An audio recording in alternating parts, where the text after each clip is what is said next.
नमस्कार दोस्तों, स्वागत है आपका आपके अपने YouTube चैनल लाइफ सक्सेस में। जैसे कि हमारी NCERT जनरल साइंस की क्विक सीरीज चल रही है, जो स्पेशली NTPC, ग्रुप डी और IAS, PCS व अन्य सभी कॉम्पिटिटिव एग्ज़ाम जो भी वनडे हो या जो वनडे एग्ज़ाम नहीं भी हैं उनके प्री के लिए बहुत ज़रूरी है।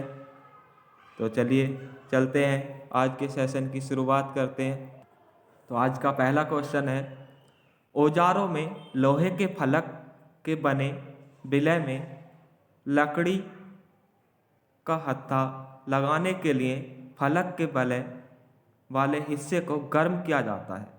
गर्म करने से वलय में निम्नलिखित में से कौन सा परिवर्तन होता है या क्या परिवर्तन होता है? तो आप अच्छी तरह जानते हैं, जब किसी भी चीज़ को गर्म किया जाएगा तो उसके आकार में तो परिवर्तन होगा ही। ऑप्शन है, उसका आकार छोटा हो जाता है, बड़ा हो जाता है, कोई परिवर्तन नहीं होता, या इनमें से कोई नहीं। तो यहाँ पर हमारा आंसर होगा, जब हम लोहे को गर्म करेंगे तो हम उसका आकार बड़ा हो जाता है।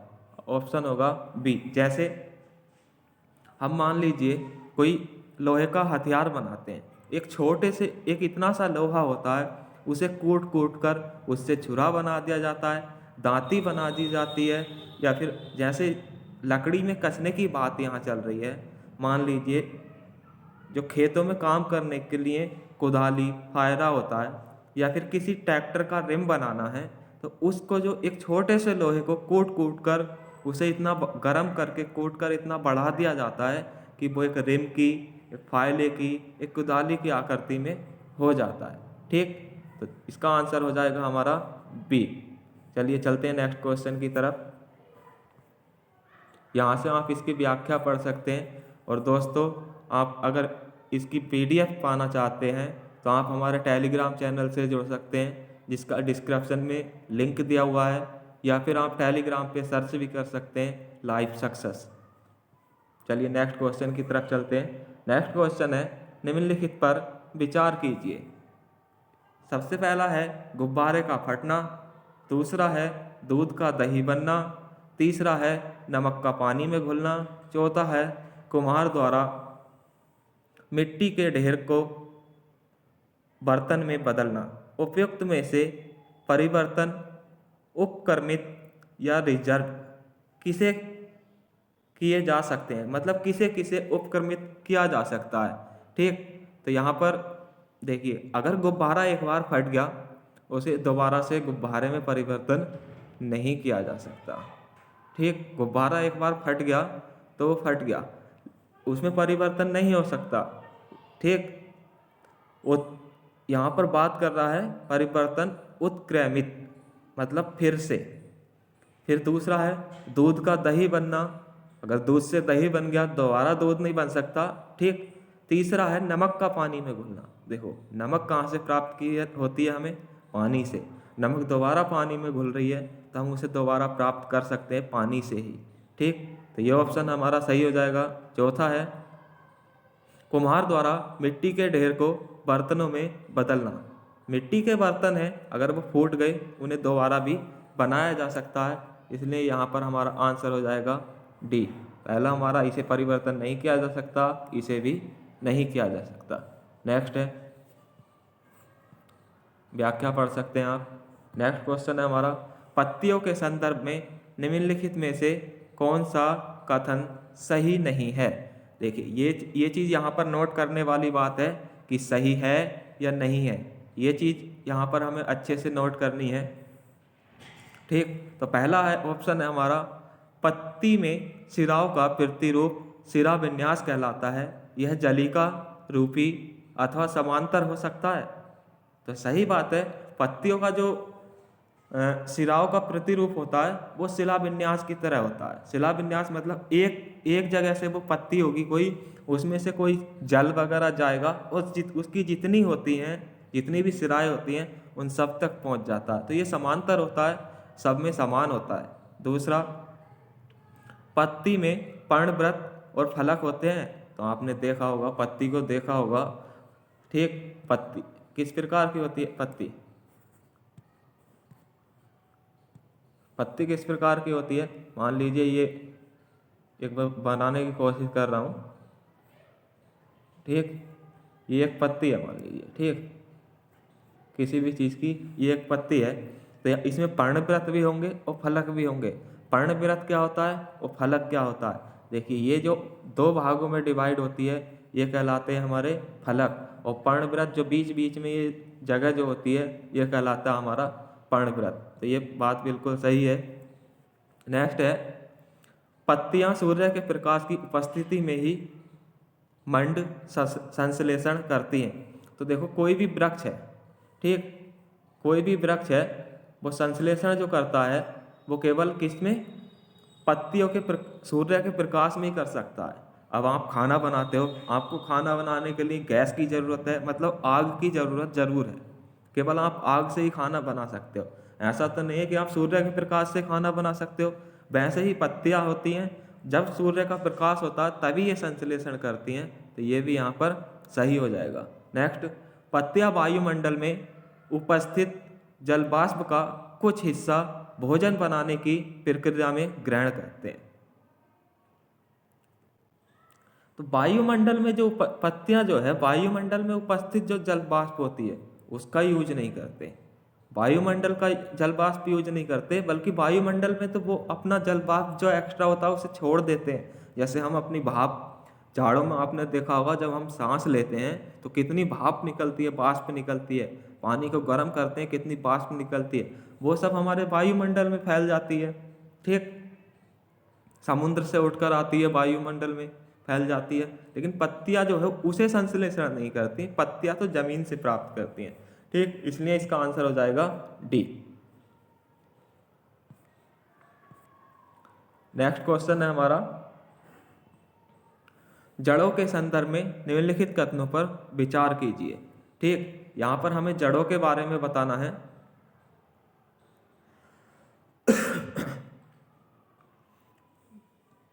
तो यहाँ पर पहले ही देख लेते हैं कथन हमें सही बताना है या गलत बताना है।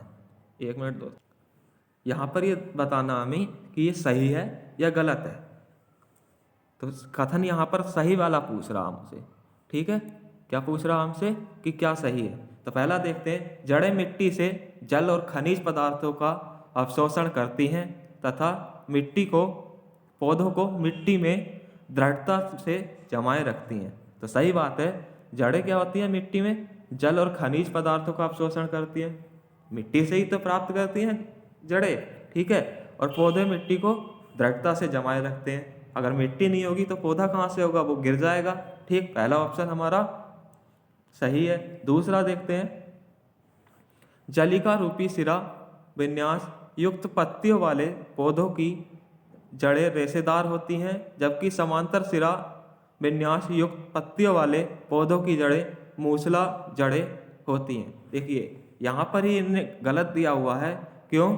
क्योंकि मूसला और जड़ जो होता है एक झगड़ा होता है, इसे समझ लीजिएगा। मूसला से कभी आप कंफ्यूज हो रहे हो, ठीक। मूसला और जड़ जो होता है ये, जबकि जो इसमें दिया समांतर सिरा विन्यास, ठीक, तो इनकी जड़ें जो होती हैं, इनकी जड़ें रेशेदार होती हैं, ना कि मूसला होती हैं। ये उल्टा दे दिया है, पहले वाले का यहाँ दे दिया है, दूसरे वाले का यहाँ दे दिया, इसलिए ये गलत हो जाएगा। तो यहाँ पर पहला ऑप्शन सही है, ऑप्शन ए हमारा राइट हो जाएगा।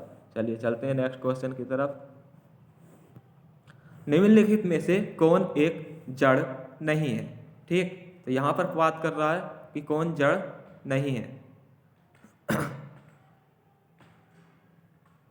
तो यहाँ पर देखते हैं हम, देखिए सबका ये तो बहुत आसानी से आपको पता होगा कि गाजर क्या है? एक जड़ है, मिट्टी से उगती है, अंदर से निकाली जाती है। मूली क्या है? वो भी एक जड़ है। शलजम क्या है? वो भी एक जड़ है। लेकिन आलू हमारा जड़ में नहीं, आलू हमारा कहाँ उगता? तने में, ठीक। आलू हमारा एक तना है, बाकी सभी एक ये जड़ें हैं। चलिए चलते हैं नेक्स्ट क्वेश्चन की तरफ। नेक्स्ट है हमारा, निम्नलिखित में से प्रकाश संश्लेषण की क्रिया के लिए आवश्यक है। प्रकाश संश्लेषण की क्रिया के लिए क्या क्या आवश्यक है? ये पूछ रहा हमसे। पहला हमारा क्लोरोफिल, दूसरा हमारा कार्बन डाइऑक्साइड, तीसरा हमारा ऑक्सीजन, चौथा है हमारा जल, पांचवा हमारा प्रकाश। ठीक, तो यहाँ पर पूछ रहा प्रकाश संश्लेषण।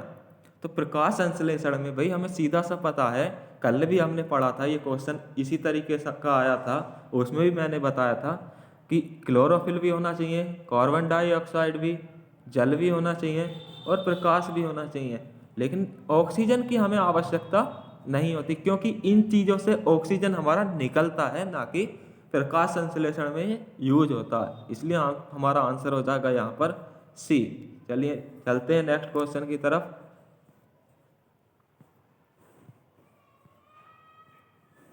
नेक्स्ट क्वेश्चन है हमारा, तने दो तरफा मार्ग का कार्य करते हैं तथा तनों के कार्य संदर्भ में निम्नलिखित कथनों पर विचार कीजिए। ठीक, तने के संदर्भ में यहाँ पर विचार करना हमें। तो पहला ऑप्शन है यहाँ पर सही पूछ रहा हमसे। नीचे आप नोटिस में देख सकते हैं, इसका जो है ये सही पूछ रहा। पहले आप जब भी क्वेश्चन करने जाओ, कोई भी आपका अगर ऑफलाइन एग्जाम होता है तो वहाँ पर आप सही या गलत को उसे हाईलाइट कर लेना, जिससे आपको कोई परेशानी ना हो, जिससे आप आसानी से देख सकें। पहला ऑप्शन है, तना जल एवं खनिज को पतली नलिकाओं द्वारा पत्तियों तथा पौधे के अन्य भागों तक पहुंचाता है। तो सही बात कही है। तना क्या करता है हमारा, पत्तियों तक और नलिकाओं तक खाना पहुंचाता है, पहला सही है। दूसरा, पत्तियों द्वारा बना भोजन तनों से होकर ही पौधों के विभिन्न भागों से संग्रहित होता है। अब देखो, पत्तियां भोजन बनाती हैं तो ऐसा तो नहीं है वो खुद खा लेते हैं, सभी को खिलाते हैं ना, जितना भी पूरा वृक्ष है। ठीक, अब ऐसा तो नहीं है आप खाना खा रहे हो तो मुंह में ही जा रहा, नीचे कहीं नहीं जा रहा, हर जगह जाता है ना, उसकी एनर्जी आपको सब जगह मिलती है। वैसे ही तनों का और आपके अंदर क्या चीज़ ले जाती है, नसों के माध्यम से, रेशों के माध्यम से, ब्लड के माध्यम से, तरह तरह से आपके अंदर एनर्जी पहुंचती है। वैसे ही तनों के द्वारा पेड़ पौधों में पहुंचती है। तो यहाँ पर आंसर हो जाएगा हमारा सी। चलिए चलते हैं नेक्स्ट क्वेश्चन की तरफ। नेक्स्ट क्वेश्चन है हमारा, पौधों और जीवों में अनुकूल पौधों और जीवों में अनुकूल एडेप्टेशन के संदर्भ में निम्नलिखित कथनों पर विचार कीजिए। यहाँ पर क्या पूछ रहा है, फिर हम हाईलाइट कर लेते हैं। देखो, ये हमारा सही पूछ रहा है। ठीक, तो पहला ऑप्शन है हमारा, पौधे और जीवों के विशिष्ट लक्षण एवं स्वभाव जो उन्हें एक आवास विशेष में रहने के अनुकूल बनाते हैं, अनुकूलन कहलाता है। तो सही बात है, जब वो अनुकूल बनाएंगे एक साथ रहने के तो वो अनुकूलन ही कहलाएगा। पहला ऑप्शन हमारा यहाँ पर हो गया सही। दूसरा देखते हैं, मैदानी क्षेत्र के एक व्यक्ति को ऊंची पहाड़ी क्षेत्र के तीव्र गति से सांस लेनी पड़ती है, परंतु थोड़े दिनों बाद वह सहज हो जाता है। यह अनुकूलन का सटीक उदाहरण है। जी नहीं, यहाँ पर ये ऑप्शन हमारा गलत होगा, क्योंकि कोई भी मैदानी क्षेत्र का व्यक्ति हो या ऊंची पहाड़ी क्षेत्र का व्यक्ति हो, सांस तो वो उसी रफ्तार से लेगा। वातावरण तो हर जगह पर हमें बस ठंडा गर्म मिल सकता है, लेकिन ज़्यादा ऊंचाई पर जाएंगे हाँ तब हमें सांस लेने में दिक्कत होती है। लेकिन ऐसा तो नहीं है कि वो सहज मतलब उसकी सांसें रुक जाएंगी, ऐसा तो नहीं होता ना, सांस तो उसकी चलती रहती है। अब जिसकी सांस रुकनी है वो तो प्लेन में हो या पहाड़ी पर हो, कहीं भी रुक जाएगी। तो इसलिए दूसरा ऑप्शन हमारा गलत हो गया, पहला हो गया हमारा सही। नेक्स्ट नेक्स्ट है हमारा, किसी सजीव का परिवेश जिसमें वह रहता है आवास कहलाता है। मतलब कोई भी सजीव है, या सजीव और निर्जीव क्या होता है पहले तो ये जान लीजिए, सजीव और निर्जीव। ठीक, सजीव सॉरी ठीक, तो हम बात कर रहे थे आवासों में विभिन्न घटक उपस्थित होते हैं। इन घटकों के संदर्भ में निम्नलिखित कथनों में से कौन सा कथन सही है। ठीक, तो यहाँ पर देखते हैं, पहला ऑप्शन है हमारा, किसी आवास में पाए जाने वाले सभी जीव पौधे हों या जंतु हो, उसके जैव घटक हैं। तो सही बात है, किसी भी आवास में अगर कोई भी रह रहा है तो पौधे हो चाहे जंतु हो, उनका जैव घटक कहलाएगा, उनके रहने का स्थान कहलाएगा वो। दूसरा ऑप्शन है हमारा चट्टान, मिट्टी, वायु, जल जैसी अनेक निर्जीव वस्तुएं आवास के अजैव घटक है। देखो कोई भी है, अब हम हैं या पेड़ पौधे हैं, जंतु है, कोई भी है, चट्टान, मिट्टी, वायु एवं जल। ठीक, तो यहाँ पर बात चल रही है निर्जीव की। ठीक, निर्जीव वो होते हैं जो सांस नहीं लेते, सजीव वो होते हैं जो श्वसन क्रिया करते हैं। तो श्वसन क्रिया करने वाले को जैव घटक की जरूरत है, लेकिन चट्टान, मिट्टी, वायु, जल ये कोई सांस थोड़ा ना लेते हैं, तो ये अजैव के ही घटक हैं। ये ऑप्शन भी हमारा सही है। ठीक, तीसरा देखते हैं, सूर्य का प्रकाश एवं ऊष्मा जैसे ऊर्जा घटक इन दोनों घटकों में से किसी में शामिल नहीं है। देखिए यहीं पर ये ऑप्शन गलत हो जाएगा। क्यों? क्योंकि ऊर्जा का जो घटक है इसे वर्गीकृत किया गया है कभी कभी। क्यों? क्योंकि ऊर्जा की आवश्यकता सजीव में होती है, निर्जीव में इतनी आवश्यकता नहीं होती। और सूर्य का प्रकाश जो है, सूर्य का प्रकाश, उसी से तो हमें ऊर्जा मिलती है, तो वो एक सजीव की श्रेणी में आएगा। इसलिए तीसरा ऑप्शन हमारा गलत हो गया। यहाँ पर आंसर आ जाएगा हमारा ए। ठीक, चलिए चलते हैं नेक्स्ट क्वेश्चन की तरफ। नेक्स्ट क्वेश्चन है हमारा, ऊंट मरुस्थलीय परिस्थितियों के लिए अनुकूलित होता है, उसके अनुकूलन के संदर्भ में निम्नलिखित कथनों पर विचार कीजिए। अब देखो मरुस्थलीय क्षेत्र कौन सा होता है? रेगिस्तान। अब ऊंट कहाँ रहेगा? रेगिस्तान में ही तो अनुकूल पर रहेगा। अगर आप उसे अपने यहाँ पर ले आए प्लेन पे, जहाँ पर पानी हो, मिट्टी हो, वहाँ पर वो इतना नहीं अनुकूल नहीं रह सकता। जैसे आप हो, आप अपने घर में ज़्यादा अच्छा महसूस करोगे, अगर दूसरे किसी पहाड़ी पे आपको छोड़ दिया जाए, वहाँ पर अच्छा महसूस थोड़ा ना करोगे। ज़्यादा से ज़्यादा 2 दिन रुक सकते हो आप, 3 दिन रुक सकते हो। ठीक, तो यहाँ पर देखते हैं ऑप्शन, उसके पैर लंबे होते हैं जिससे उसका शरीर रेत की गर्मी से दूर रहता है। सही बात है, पैर उसके लंबे होते हैं इसलिए उसका शरीर रेत की गर्मी से दूर रहता है, इसलिए वो अपने आप को अनुकूल महसूस करता है। ठीक है, उसके मूत्रोत्सर्जन की मात्रा बहुत कम होती है तथा मल शुष्क होता है। सही बात है, उसकी एनर्जी इतनी होती है, वो इतना पानी पी लेता है, उसको फिर भी वो है इतना पानी पीने के बाद वो समय समय पर उस पानी को यूज करता रहता, ना कि हमारी तरह एक गिलास पानी पिया थोड़ी देर बाद वॉशरूम चले गए, ऐसा नहीं होता है। ठीक, तो और उसका मल जो होता है वो शुष्क होता, मतलब पानी की तरह नहीं होता जो इधर उधर बहा फिरे, शुष्क होता है, इसलिए जो है वो वहाँ पर अनुकूल प्रतीत करता है। उसको पसीना नहीं आता, ऊँट को पसीना भी नहीं आता है। ये भी बात हमारी सही है, तो आंसर हो जाएगा यहाँ पर डी, पसीना। अब आपके मन में आ रहा होगा इतना पानी पीता है वो, पसीना क्यों नहीं आता? ठीक, तो इसका भी एक कारण है, क्योंकि वो अपना पसीना जो होता है, वो अपना जितना भी पानी पीता है उसे समय समय पर यूज करता रहता है। किस रूप में? पानी के रूप में दोबारा। आपने देखा होगा, कहते हैं कि अगर कोई ज़्यादा पानी पिए तो बोलते हैं बिल्कुल ऊँट हो रहा है, बार बार इसे बाद में नहीं मिलेगा क्या? लेकिन रेगिस्तान में पानी नहीं मिलता, इसलिए ऊँट एक बार इतना पी लेता है जिसे वो बार बार यूज करता है। आपने जानवरों को भी देखा होगा, जानवर क्या करते हैं, एक बार खाना खा लिया उसके बाद पूरे दिन वो जुगाली करते रहते हैं, उसी खाने को वापस ला ला कर यूज करते रहते हैं। नेक्स्ट है हमारा, निम्नलिखित पर विचार कीजिए। मछली, स्क्विड, ऑक्टोपस, ये तीनों देखिए एक प्राणी है। कैसे प्राणी है? जो जल में रहते हैं। मछली तो है ही है, स्क्विड भी जल में रहता है, ऑक्टोपस भी जल में रहता है। ठीक, तो इसमें क्या बताना है? इसमें बताना शरीर धारा रेख्य नहीं होता है। ठीक, तो इसका शरीर धारा रेख्य किसका नहीं होता है?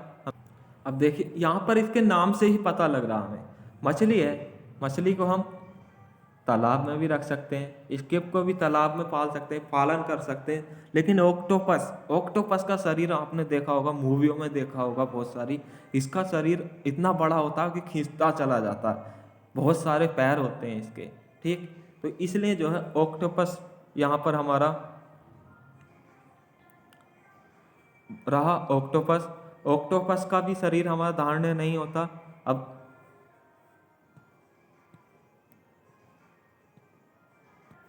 लेकिन हमारा स्किप जो होता है उसका पालन नहीं कर सकते। सॉरी दोस्तों, अभी गलत बता दिया था मैंने।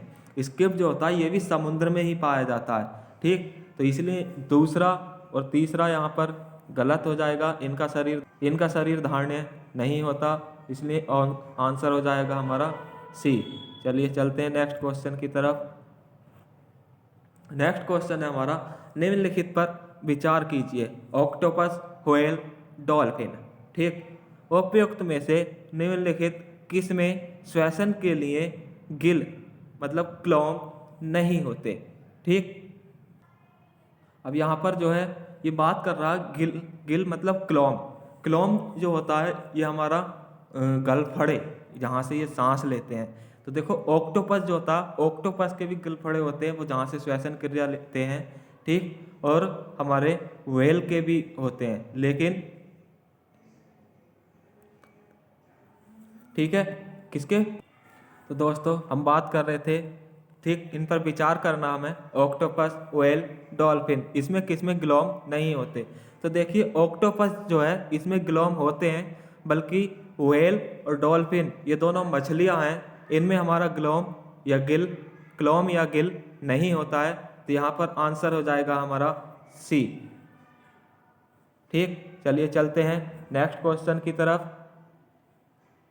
नागफनी के पौधे में प्रकाश संश्लेषण निम्नलिखित में से किस भाग में होता है, ठीक। नागफनी, अब किसी भी चीज का पौधा हो उसका संश्लेषण कहाँ से होगा, मैंने आपको बताया था तने से, ठीक। कहाँ से होता है, तने से। तो ये आंसर हो जाएगा बी। चलिए चलते हैं नेक्स्ट क्वेश्चन की तरफ। नेक्स्ट क्वेश्चन है हमारा, पौधों की पत्तियां श्वसन की प्रक्रिया में वायु को अंदर लेती हैं। इस प्रक्रिया के अगले चरण में निम्नलिखित पत्तियों में से क्या करती हैं, ठीक। यहाँ पर ये 4 कथन दिए हैं, हमें इन पर विचार करना है। मतलब पौधों की जो पत्तियां होती हैं वो सांस की लेने की प्रक्रिया जब करती हैं तो वायु को अंदर लेती हैं, ठीक। जब वायु को अंदर ले लिया तो उसके अगले चरण में वो क्या करेंगी। पहला ऑप्शन है यहाँ पर हमारा पहला ऑप्शन है कार्बन डाइऑक्साइड का उपयोग करती हैं तथा ऑक्सीजन वायु में निष्कासित करती हैं।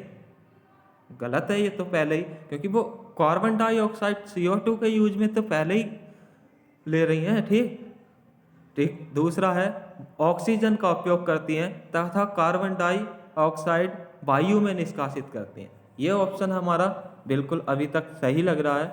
तीसरा, ऑक्सीजन व कार्बन डाइऑक्साइड दोनों का प्रयोग करती हैं। गलत हो जाएगा, एक का ही प्रयोग करेंगे क्योंकि एक तो वो ग्रहण कर रहे हैं। ऑक्सीजन व कार्बन डाइऑक्साइड दोनों वायु में निष्कासित करती हैं। जी नहीं, दोनों वायु में निष्कासित कर देंगे तो उनके पास क्या बचेगा, इसलिए यहाँ पर आंसर हो जाएगा हमारा बी। ऑक्सीजन का प्रयोग करके वो क्या करती है, कार्बन डाइऑक्साइड को वायु में छोड़ देती हैं। चलिए चलते हैं नेक्स्ट क्वेश्चन की तरफ। नेक्स्ट क्वेश्चन है हमारा, निम्नलिखित में से किसमें श्वसन प्रक्रिया संपन्न होती है। श्वसन प्रक्रिया कहाँ कहाँ होती है, देखो कोई भी है, ठीक, पौधा, जीव या बीज, हर कोई श्वसन की प्रक्रिया को संपन्न करता है ना। हर किसी चीज में श्वसन होता है। आपका कोई सा भी अंग है, ऐसा तो नहीं है आप सांस मुंह से ले रहे हो तो आपके हाथ में श्वसन प्रक्रिया नहीं जा रही, फिंगर में नहीं जा रही, या आपके लेग में नहीं जा रही। हर जगह पर श्वसन प्रक्रिया पहुंचती है, तभी तो आप जीवित हो, ठीक। इसलिए यहाँ पर आंसर हो जाएगा हमारा डी, तीनों में होती है।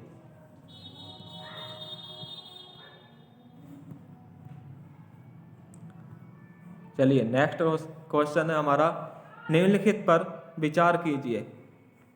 उत्सर्जन उद्दीपन के प्रति अनुप्रक्रिया प्रजनन। ठीक, यहाँ पर हमें क्या विचार करना, उपयुक्त में से कौन से सजीवों, जंतु और पौधों के लक्षणों में सम्मिलित है। ठीक, तो उत्सर्जन जंतु भी करते हैं, पौधे भी करते हैं। उद्दीपन के प्रति अनुक्रिया ये भी दोनों करते हैं, प्रजनन ये भी दोनों करते हैं। तो आंसर हो जाएगा हमारा डी। चलिए चलते हैं नेक्स्ट क्वेश्चन की तरफ। नेक्स्ट क्वेश्चन है बहुत इजी सा क्वेश्चन, ये तो सभी को आपको पता ही होगा। ठीक, ये क्वेश्चन है निम्नलिखित में से लंबाई का एसआई मात्रक क्या होता है। तो आप अच्छे तरीके से जानते हैं लंबाई को हम किसी भी चीज़ की किस में मापते हैं, मीटर में। ठीक, मीटर में। चलिए चलते हैं नेक्स्ट क्वेश्चन की तरफ। अब यहाँ पर हमें निम्नलिखित युग्मों पर विचार कीजिए। क्या विचार करना है, एक तरफ इनका मैचिंग करना है, कौन सा जो है सही सम्मिलित है ये बताना है हमें। ठीक, वाहन सरल रेखीय गति, कोई भी वाहन होता है वो सीधी रेखा में ही चलता है, ऐसा तो नहीं है इधर से उधर को भागता है। ठीक, सही है। पंखा आवर्ती गति, आवर्त की श्रेणी में कैसे चलेगा पंखा, गलत। ठीक, झूला वर्चुअल गति, सर्कुलर, झूला घूमते हुए थोड़ा ना चलता है, आगे जाता है पीछे जाता है, इस तरीके से चलता है, इसलिए यहाँ पर आंसर हो जाएगा हमारा ए। ठीक, क्योंकि झूला सीधा नहीं चलता, पंखा भी एक दिशा में घूमता, ना कि ये कि आगे जाए पीछे जाए, इस आवर्त की तरह ऐसे नहीं जाता वो। ठीक है, इस तरीके से नहीं जाता, वो एक ही गति में घूमता रहेगा, इस तरीके से सर्किल गति में घूमता, सर्कुलर गति में। ठीक, और आवर्त की बात करें तो आवर्त में झूला ये इस तरीके से हो जाएगा, तब ये हमारे सही हो जाएंगे। चलिए चलते हैं आगे। यहाँ से आप इसकी व्याख्या देख सकते हैं। तो नमस्कार दोस्तों, यहीं तक था हमारा आज का session. Thanks for watching video. आपको जैसी भी वीडियो लगी हो उसके बारे में हमें कमेंट में ज़रूर बताएं, और हमारे जुड़े रहें एनसीईआरटी की सीरीज के लिए हमारे चैनल लाइफ सक्सेस के साथ। इसमें हम आपको क्लास 6 से क्लास 12 तक सभी सब्जेक्ट की, ऑल सब्जेक्ट क्विज कराएंगे। ठीक, इस क्विज से हमें आपको इतना प्रॉफिट होगा कि आप खुद भी नहीं सोच सकते कितने क्वेश्चन मिलते हैं यहाँ से। आईएएस, पीसीएस, यहाँ के इनमें तो एनसीईआरटी के जो क्वेश्चन होते हैं वो सब मिलते हैं। ज़्यादातर पता है क्या होता है, हम एग्ज़ाम में बैठने जाते हैं तो हम पुरानी चीज़ों को नहीं पढ़ते। ठीक, लेकिन एग्ज़ाम में पुरानी चीज़ें पूछ लेता है, हम सोचते हैं इतना पुराना क्यों पूछ लिया। इसलिए पूछ लिया क्योंकि वो एनसीईआरटी में दिया हुआ, और एनसीईआरटी यूपीएससी, स्टेट पीएससी के लिए सबसे इम्पोर्टेंट है, जिससे हमारा बेस तैयार होता है, सब कुछ तैयार होता है। अगर आपकी एनसीईआरटी क्लियर है तो आपकी, मैं मानता हूँ 50% तैयारी क्लियर है, अगर आपने एनसीईआरटी को अच्छे से क्लियर किया हुआ है। बहुत से सब्जेक्ट ऐसे हैं जिन्हें हमें एनसीईआरटी के अलावा कुछ और पढ़ने की आवश्यकता ही नहीं, बस हमें डेली बेस करंट पढ़ना होता है। तो आप हमारे साथ ऐसे ही जुड़े रहिए दोस्तों। हमारे वीडियो को लाइक कीजिए, शेयर कीजिए, सब्सक्राइब कीजिए हमारे चैनल को, और ऐसे ही हंसते रहिए, मुस्कुराते रहिए। मिलते हैं नेक्स्ट सेशन में। धन्यवाद।